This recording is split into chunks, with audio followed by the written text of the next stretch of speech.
Hola, ¿qué tal? ¿Cómo están? Sean bienvenidos a esta nueva edición del podcast del Instituto Pacífico. Mi nombre es Jorge Flores, abogado especializado en materia tributaria y administrativa, miembro del staff del Instituto Pacífico que edita la revista Actualidad Empresarial. Hoy, en esta oportunidad, vamos a tener a un invitado, al doctor José Isaac Robles, abogado, especialista en materia laboral, y vamos a tocar un tema común, en cierta forma común, que es las condiciones de trabajo. ¿Qué tal, Isaac?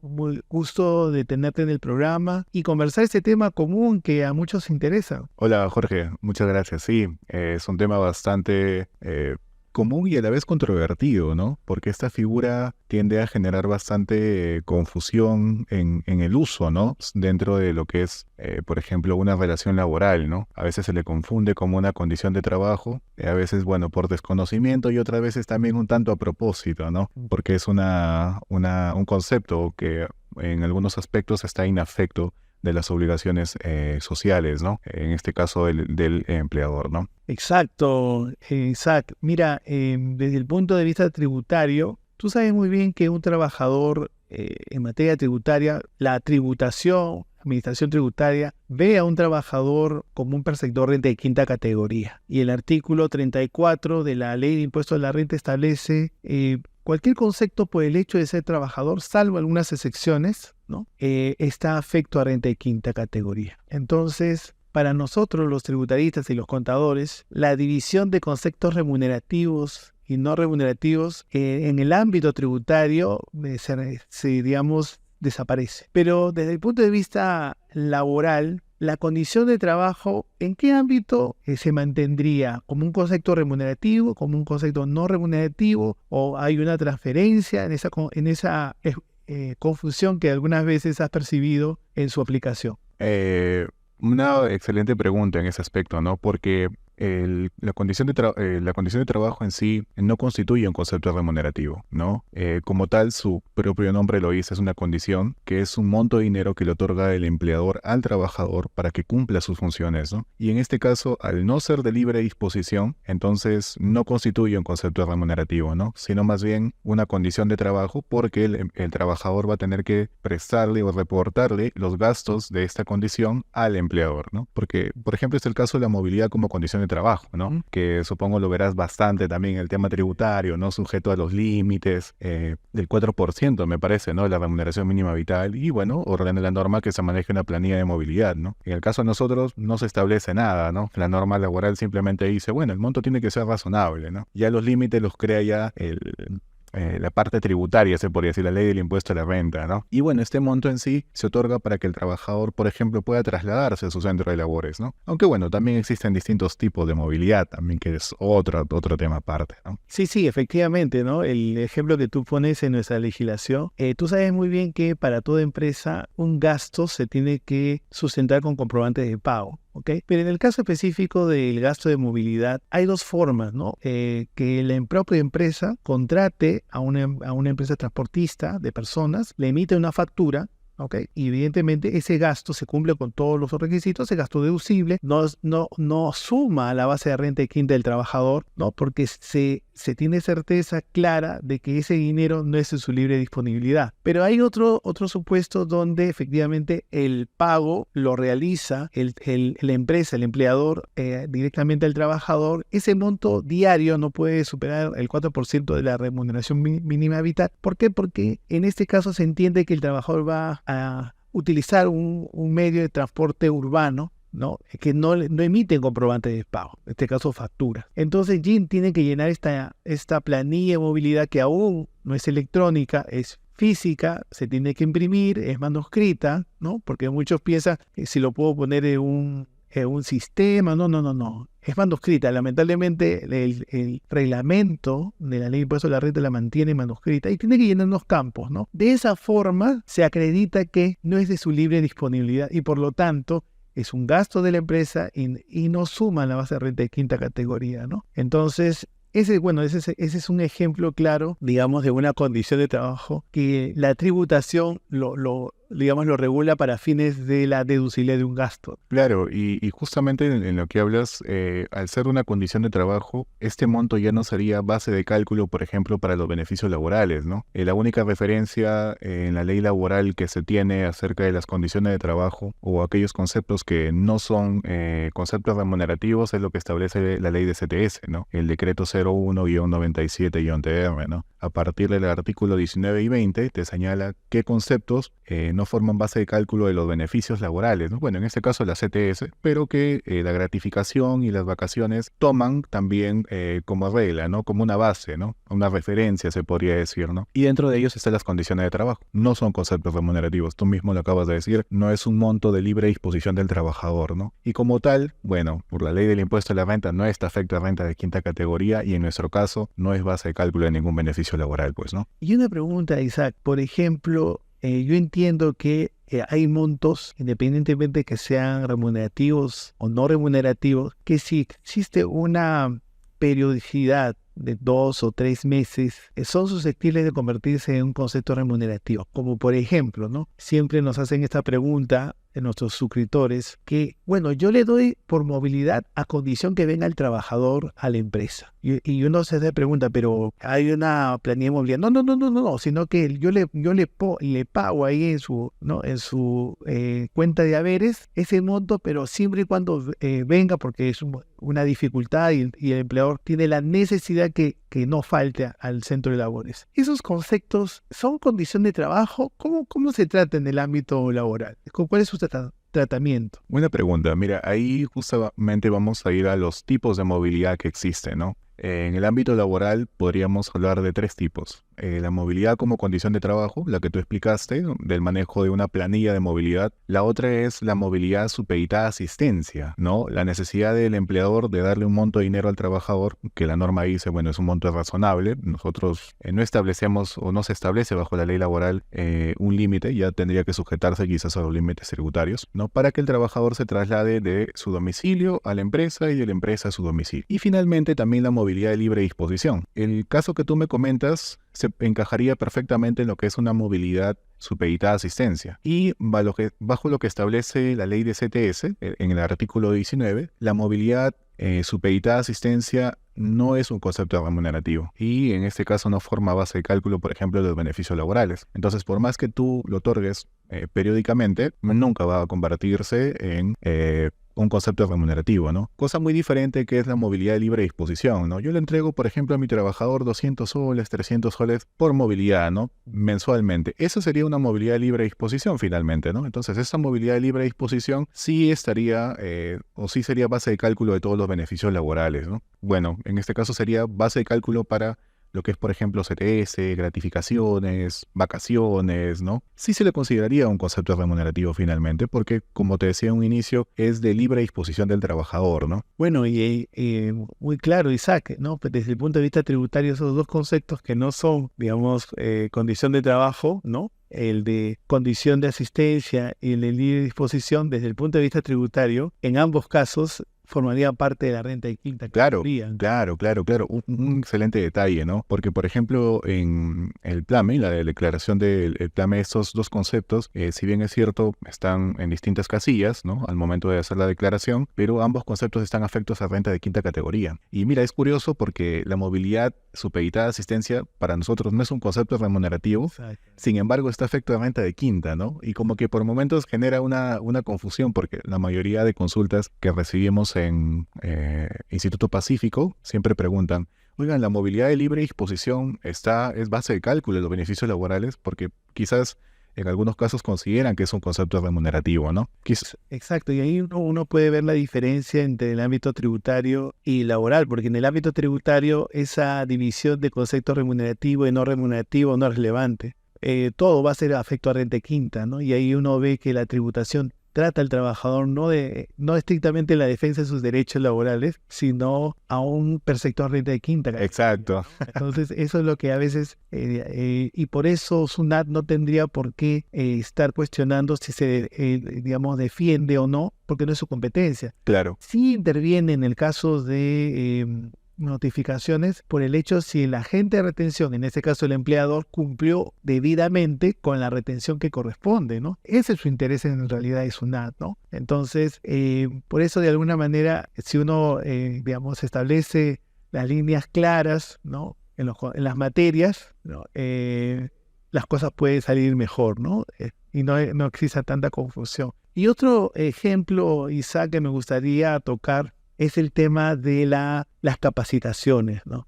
Las capacitaciones. En el ámbito, digamos, laboral, ¿estaría dentro del ámbito de un concepto remunerativo o un concepto no remunerativo? ¿O en qué en dónde encaja ese gasto que en realidad podría considerarse como un beneficio para el trabajador, ¿no? Bueno, las capacitaciones desde la perspectiva laboral no se consideraría un concepto remunerativo, ¿no?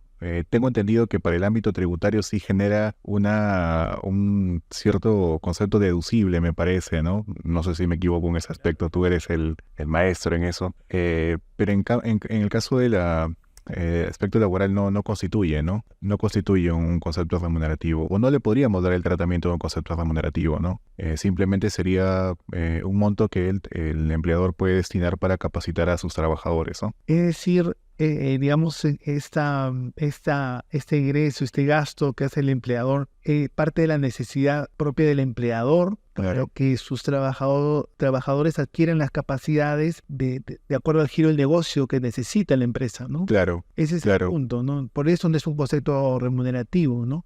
claro. Entonces, y muy diferente el tema tributario, porque tú sabes muy bien que en el ámbito tributario todo lo que concita un aspecto contraprestativo a la labor del trabajador, ¿no? Y todo por cualquier concepto, dice el artículo 34 de la Ley de Impuestos a la Renta, por cualquier concepto, es amplio, es abierto, ¿no? Entonces, salvo los supuestos, ¿no?, que establece ahí muy puntualmente, puede considerarse que no está afecto a renta quinta, pero, ¿no? La legislación, y eso es lo que te puedo decir, la legislación tributaria no establece claramente reglas que te definan si está afecto a renta quinta o no, o en qué oportunidad, ¿no? Porque pudiera ser, ¿no?, que la capacitación, digamos, una empresa, siempre uno tiene que visualizar eso en un concepto, ¿no? Una empresa de metal mecánica, entonces necesita, digamos, la capacitación de sistemas de manejo de unos equipos, ¿no?, para aumentar la productividad. Entonces, es una necesidad de la empresa. El trabajador puede seguir trabajando, pero han comprado estos nuevos equipos, necesitan una capacidad y por eso cobran. Claro. Entonces, en ese caso, evidentemente, jamás va a ser cargado los montos del valor de esas capacitaciones al trabajador, ¿no? Porque es una necesidad de la empresa, es una inversión en capital humano, ¿no? Ya sería un tratamiento tributario más que laboral de ese tipo de conceptos, ¿no? Quizás... Pero el problema está en el caso de las maestrías, diplomados, programas de especialización de 2 años. Ese es el problema. ¿Hay algún tratamiento, alguna jurisprudencia en esos aspectos? Yo creo que la confusión surge ahí quizás por la periodicidad de los pagos, ¿no? Pero finalmente considero que no se constituiría como un concepto remunerativo porque ya su tratamiento, como te decía en un inicio, va más por el lado tributario que laboral, ¿no? Porque esto, si bien es cierto, no forma parte de los ingresos del trabajador y tampoco responde a las funciones que él cumple, que si bien es cierto es una capacitación, bueno, sí, ¿no? Pero no responde, o sea, no es un concepto contraprestativo, ¿no? Y esa es la característica esencial de todo concepto remunerativo, ¿no? Se podría decir. Exacto. Y además acá, como sabes muy bien, no se aplica en el caso de capacitación el principio de generalidad para el gasto, ¿no? Ese es un tema, pero esto conlleva también a casos particulares, ¿no? El ejemplo que siempre hacen esa pregunta también nuestros suscriptores, en el hecho de que, digamos, el socio mayoritario, el gerente general, y él quiere llevar una capacitación de una maestría, ¿no?, de un MBA, ¿no? Entonces puede ser de 2 años, y ahí viene el, digamos, se puede ser gasto deducible, no deducible, y el literal A, artículo 44 de la Ley de Impuestos a la Renta, calificaría este tipo de gastos, ¿no?, como gastos personales. Y no solamente gastos personales, que significa gasto reparable, ¿no?, sino susceptibles a a la renta adicional del 5%, ¿no? Por una disposición indirecta de renta, ¿no? Que es un tema más tributario, pero no lo define, no hay una regla, ¿no? No hay una regla específica, ¿no? Entonces, a nuestros estimados suscriptores siempre les decimos, depende del caso, depende de la documentación que tengas Claro. y la materia por el cual es necesario, es indispensable para la empresa, ¿no? Por ejemplo, una empresa financiera, por ejemplo, una caja municipal, un subgerente tenga la condición de una maestría en finanzas, ¿no? O una empresa digamos, de moda de vestir, la persona vaya a Italia para una maestría de 1 año en diseño de modas, ¿no? Que está relacionado íntimamente, ¿no? Entonces, o el departamento de contabilidad se capacite, ¿no? Año a año por nuestros servicios del Instituto Pacífico, ¿no?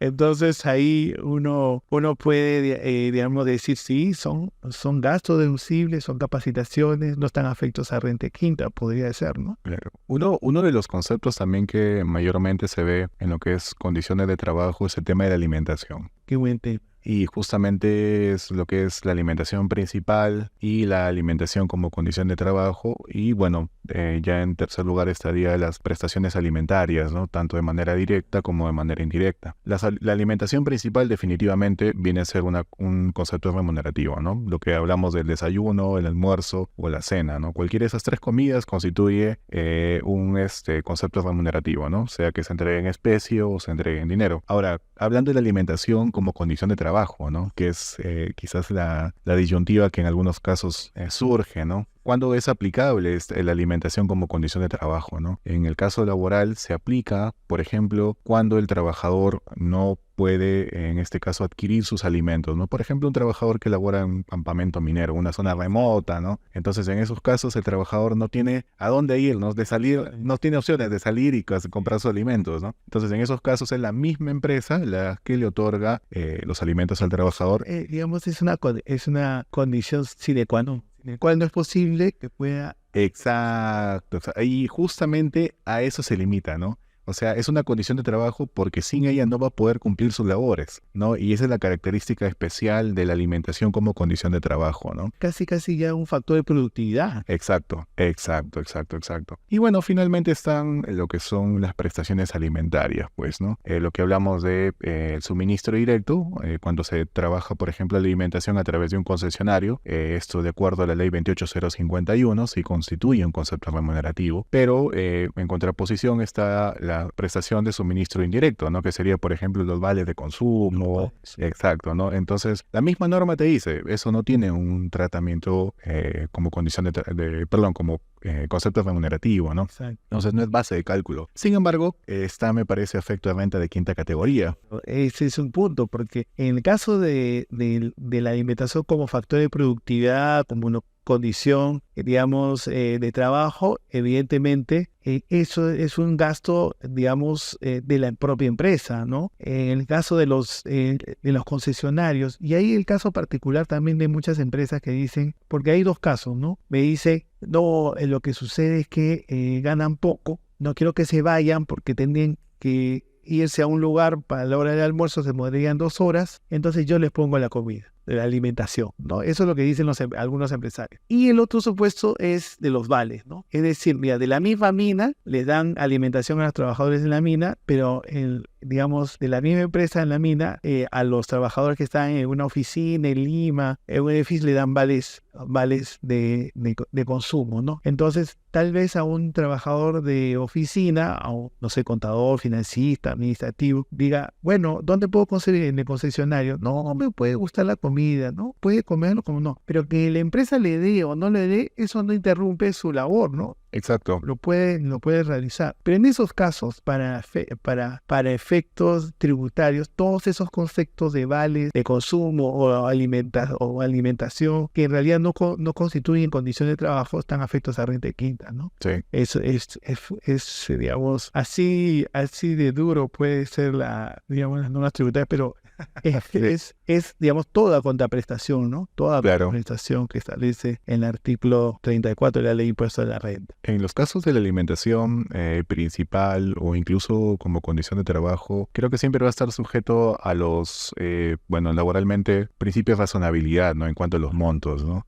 Muy diferente, por ejemplo, en las prestaciones alimentarias, ¿no? La misma norma te señala un límite del 20% de la remuneración del trabajador y bueno, que este 20% no exceda las remuneraciones mínimas vitales, ¿no? Es lo único que podríamos decir que laboralmente, bueno, ya nos está dando un límite, ¿no? Porque después ya nos sujetamos quizás a las normas tributarias directamente, ¿no? Sí, pues. Bien, Isaac, muchísimas gracias por tu participación en la última. No, definitivamente. Ha sido muy claro, ha sido un intercambio de ideas importantes. Espero que nuestros suscriptores lo puedan aprovechar, les sea útil, ¿no? El Instituto Pacífico está iniciando una nueva jornada de estos podcasts, ¿no? Con todo el equipo. Ya nos hemos preparado mejor y nos vemos y espero su participación, su atención. La próxima edición, algunas palabras finales, Isaac. No, agradecer el espacio, agradecer el auspicio también a Instituto Pacífico y bueno, este momento que nos puede brindar para compartir ideas, ¿no? Que más que aprender contigo, mi estimado Jorge. Aprendemos ambos. Bien, muchísimas gracias. Nos vemos en nuestra próxima edición y no se olviden de seguir nuestras redes sociales, nuestros portales de información, que hay siempre información muy interesante y útil para su negocio, para tu empresa, para tus obligaciones tributarias, contables y laborales. Nos vemos. Hasta la próxima edición. Chao.